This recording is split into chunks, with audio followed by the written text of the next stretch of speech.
Сәлеметсіздер ме? Сәлеметсіз бе? Бүгін біз сіздермен бірге мектебіміздің ең кішкентай оқушысы Мұратпен бірге сұхбат жүргізетін боламыз. Мұрат, көңіл-күйің қалай? Жақсы, рахмет. Жақсы. Мұрат, сен бізге өзің туралы айтып бере қойшы. Мен атым Гүлшанов Мұрат. Мен 2-ші сыныпта оқимын. Мұрат, сенің ұлтың кім? Мен ұлты Азербайжан. Мен жасым 7-де. Мұрат, қазақ тілін жақсы білесің бе?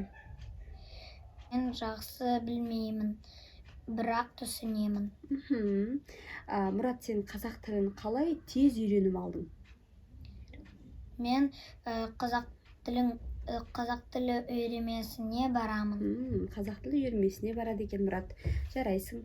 Мұрат, енді бізге мектебің туралы айтып бере аласың ба?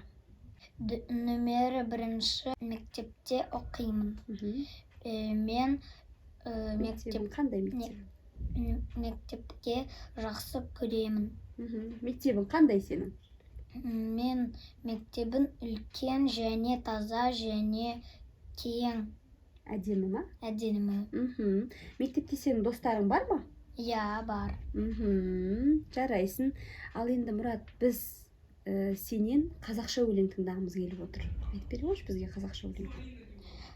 Ана тілін біліп қой, еркіндігін, теңдігін. Ана тілін біліп қой, мақтанышын, елдігін. Ана тілің арың бұл, ұяты боп тұр бетте. Өзге тілдің бәрін біл, өз тіліңді құрметте. Ой, жарайсың. Өз тіліңді құрметте деген Мұраттан айналып кетейік. Жарайсың Мұрат, көп-көп рахмет. Осымен біздің Мұратпен бірге жүргізген шағын сұхбатымыз аяқталды. Тыңдағандарыңызға, тамашалағандарыңызға рахмет. Сау болыңыз. Сау болыңыздар.